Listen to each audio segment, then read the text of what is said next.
Hi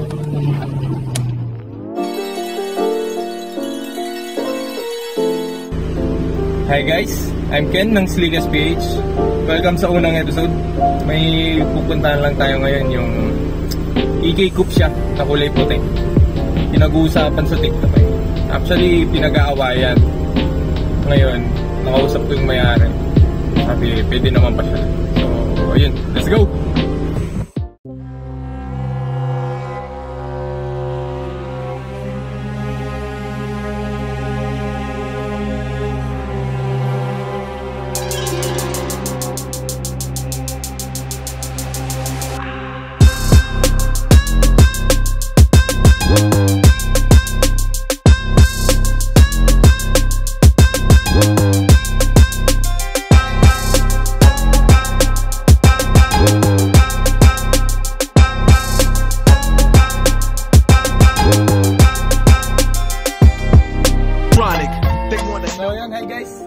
Ken ulit ng Sligas.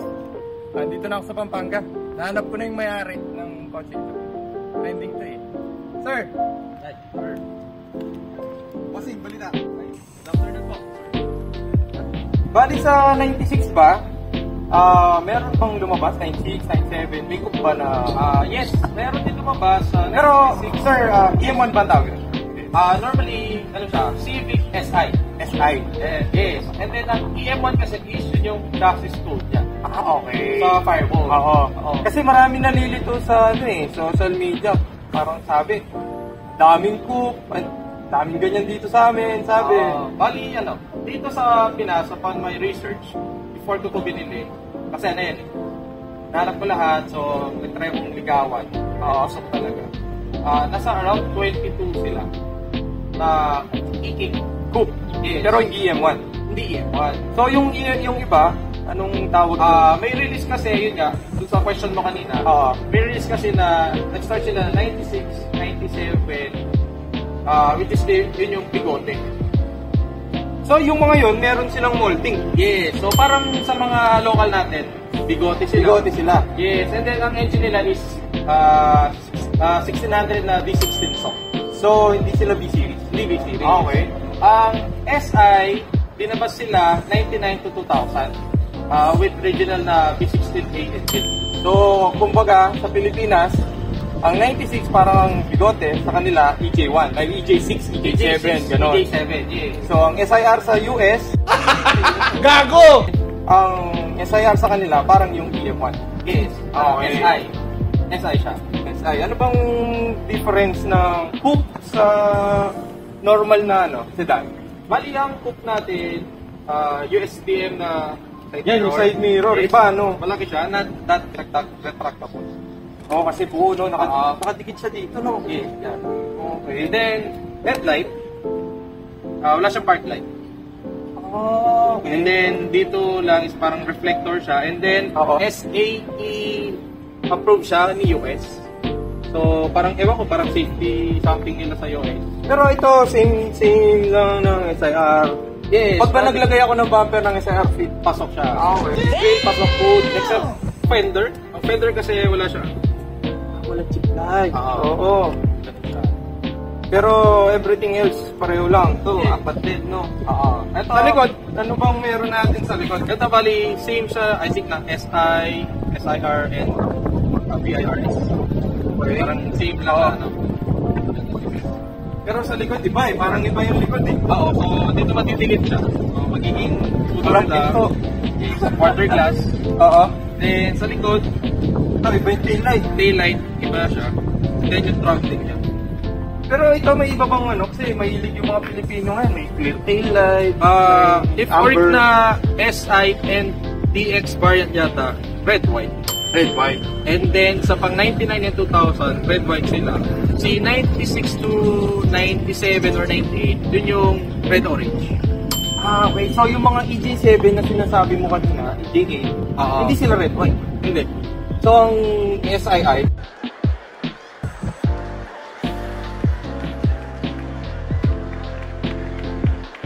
SI is red, white. And then meron din isang variant na lower ni SI, red, white siya. Pero stock engine siya. Okay. Bossing, pwede ba tignan na engine bay nito? Sige boss, pero ano, stock lang siya boss. Okay. Tignan nga natin, sabi, na-scam na ako sa mga stock na yun eh. Stock lang naman talaga. Yun. So ito pinagmamalaki ng ano no, EM1 ng SIR. Stop it. Get some help. SI. Okay. So ayan yung makita nyo. B16A2. Ayun. Tapos meron siyang parang vintage. Ito itong green. Yes. And then meron din yan. Pero yung bang mga EJ7, EJ8 may diyan ako hindi sure kung meron may tag sa ng vintage. Okay. Pero stock kasi sila. Yung mga Civic dito yung chassis number. Bali pag SI kasi ang chassis number is EM1. So ayun, EM1. HG EM1. Yan siya. Okay. So pag ganyan yung Fireball, yan yung EM1 SI talaga. Legit. Pero sabi ng iba, parang napapalitan daw yan eh. Napapalitan ba yan? O kakatumbo? O ano na lang ako doon? No comment na lang ako, boss. Medyo so pero ito as is, walang cut, walang kahit ano. Original Fireball, brick left hand drive. So brick chassis number. Hindi siya donor or walang donor. Yun. Tama, donor. Ito, bossing, ano naman tong kulay puting to? Parang iba to ah. Ano lang siya, parang feels lang na discontinued na intake tube. Tapos ito, ayan. Feels din na Gen 1 yata na oil cap. Oo. And then pagtingin ko sa eBay, parang nasa around 22,000. Pwede na! Yung takip. Yes. Yung takip lang. Yes. Grabe. Ito. Mura lang naman, nasa 15 lang yung tube. Oh guys, alam nyo na ang mura ngayon guys. Hindi naman. Ito, mura to ah. Yun, mahal. Ito, mura. So, bossing, di ba mainit sa ano to? HPG, sa daan. Ano ba feeling pag nagdadrive ng mga import na kotse? Dahil rare siya, lalo na Honda, sa daan, madaming naka-appreciate. Okay. Honda Boy. Oh, ang ganda eh. Minsan, sa traffic ka lang, may nakikita na nagpipicture, ganyan. Tapos, Oo, nakita ko actually sa TikTok, putulin ko lang sinasabi mo. Sa TikTok may nakita akong video. Parang nakastop ka sa highway.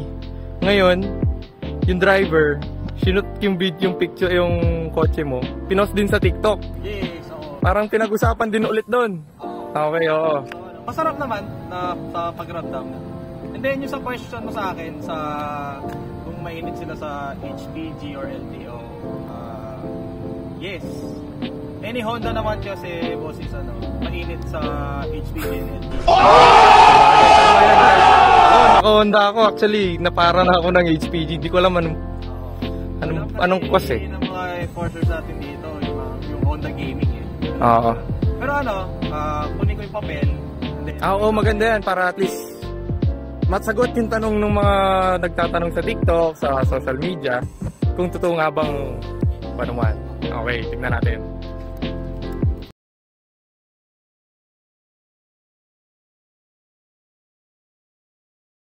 So, eto. May Xerox tayo ng CR natin. So, dito mo makikita yung chassis number. Yun, may EM1. Okay. Yes, EM1. And then, ito yung masasabi ko. Yan, bossing, ano naman yan? Para sa mga import. Sa Certificate of Customs. Okay, oo. And then, ito yung support, yung sa container. Yan. Daming papel, no? Yes. So, ito din, yung resibo. And then, ito yung sa LTO. Yan. Oh, yun guys, sa mga nagtatanong dyan.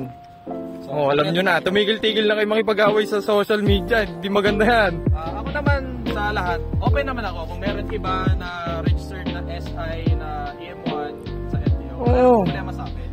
So, Sabi nga nila, the more the merrier. Yes. Okay. Happy lang ako ngayon na nag-isa siya.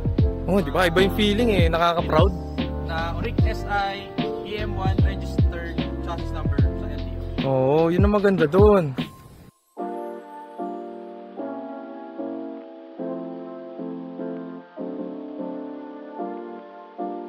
So sir, anong meron sa EM1 na iba? Kasi puro PHD yung nakikita natin, puro saya, bigote. So ito, kung titingnan mo yung dash niya, normally sa local, meron siyang parang vent dito. Oo. Okay, sa akin meron eh. Ito wala siya, and then meron siyang airbag. Yun. And then, original siya na 2 din, US version. Oo. Ito yung binibili sa mga pinapalit nila dun sa mga ganun. Yun. Normally, dalawa, meron US and JDM. Si JDM dito yung mga Dito yung mga controls. Okay. Tapos, sa steering niya, para siyang EK4. Oo. Tapos, ito, ano lang siya, may cruise control switch. So yung JDM, meron din ba? JDM alam ko, iba yung dito niya. Dahil normal automatic yan sila eh. Oo. And then, sa gauge, miles and kilometers siya. You know, SI. Yan, stock gauge yan, SI. Yan. Tapos, yun, sunroof tayo. Yung sunroof. Working ba yan? Siyempre, working. Uy! Ganyan, out. Yun! Ayan. Tapos sa center console naman, push siya. Hindi ko sure kung same sa local. So, Oo. ganyan siya. Yung JDM ata parang pag ganun. Yata, Or push mo siyang ganun, lalabas. alam ko yata, parang big and small siya dito. Okay. And then, yung dun sa charger natin, dito sa gitna. Si local yata and JDM, parang dito yata. May yung sa socket amin, siya. And sa then, amin parang meron something dito. Dito pala ito, dito. Tapos yan, ito, USDM dito siya. Tapos may pocket, dalawa yung pocket. Pang mayayaman to, maraming pocket. Gago!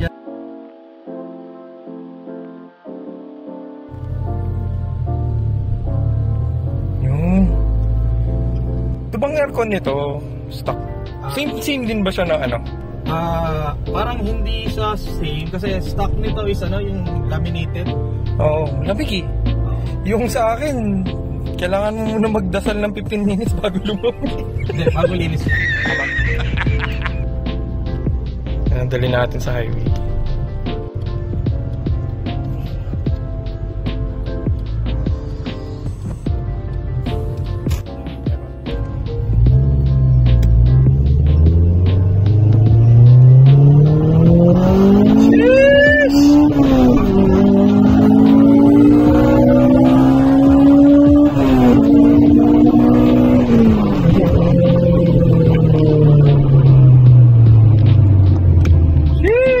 Solid!